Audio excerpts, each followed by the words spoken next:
কওমদেরকে বললেন ওই দিন তোমরা মাছ ধরো না। কোন দিনে? যেদিন আমি তাওরাত কেরাত ওই দিনে পড়ি, পাঠ করি, ওই দিনের মাছটা তোমরা ধরো না। কি করলেন জানেন বাবা? হযরত দাউদ আলাইহিস সালামের কওমেরা বললেন যে জি হ্যাঁ, ওই দিনে মাছ ধরবো না। কিন্তু ওই দিনে ওরা বাঁধ করে রেখে দিতেন, বেড়া দিয়ে আসতেন। যেদিন দাউদ আলাইহিস সালাম বললেন যে এই দিনে মাছ ধরো না, সেই দিনে না মাছ ধরে বেড়া দিয়েছে, তার পরের দিনে সেই মাছগুলোকে ধরলেন। আল্লাহ পাক বললেন যাও ওদেরকে তুমি, আল্লাহ পাক বানিয়ে দিলেন ওরা বাঁদর হয়ে যাবে।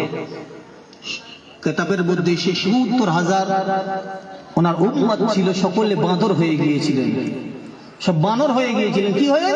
বাঁদর হয়ে গিয়েছিলেন। কিতাবের মধ্যে এসেছেন ৩ দিন বেঁচে ছিলেন তারা, আল্লাহর সঙ্গে চালাকি।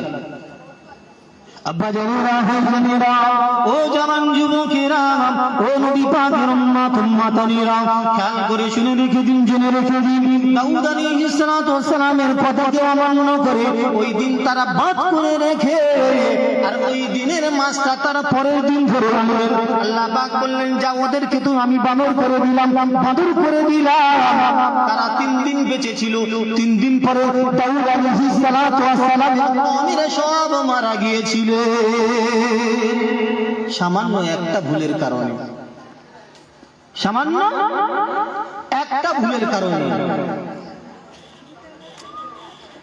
আপনারা সকলে জানেন আল্লাহর একজন নবী ছিলেন হযরত লূত আলাইহিস সালাম। তার কওমেরা কি করতেন জানেন?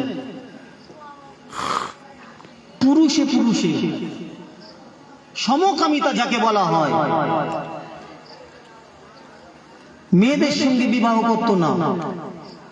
হযরত লূত আলাইহিস সালাম বলতেন, কিন্তু না, তারা মানতেন না। আল্লাহ পাক সামান্য একটা ভুলের কারণে আল্লাহ পাক ওই কওমকে ধ্বংস করে দিয়েছিলেন, পুরো উল্টে দিয়েছিলেন, চাপা দিয়েছিলেন। আপনারা জানবেন আরেকজন আল্লাহর নবী ছিলেন, সামান্য ওজনে কম দিয়েছিল বলেন, একটা কওমকে, একটা জাতিকে আল্লাহ পাক ধ্বংস করে দিয়েছিল সামান্য একটা ভুলের কারণে।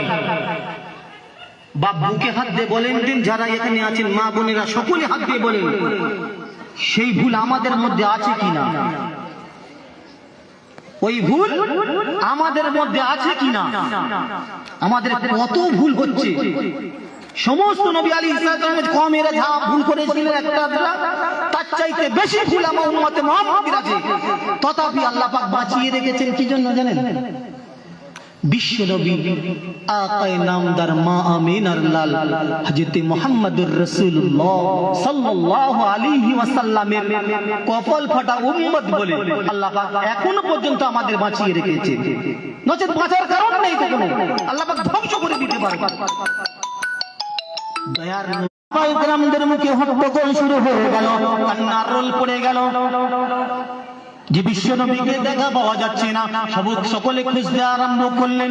বৃদ্ধ বৃদ্ধ ব্যক্তিরা আল্লাহ নবীর খোঁজে সকলে তল্লাশি করতে আরম্ভ করলেন। আব্বা জানেরা, ও জওয়ান যুবকেরা, ও নবী পাকের উম্মত-উম্মাতানিরা, একটু খেয়াল করে শুনে রেখে দিন, জেনে রেখে দিন। আল্লাহ নবী আমার মদিনার মসজিদে আর দেখা পাওয়া যায় না। আব্বা জানেরা, জওয়ান যুবকেরা, ও নবী পাকের উম্মত-উম্মাতানিরা, নবী আমার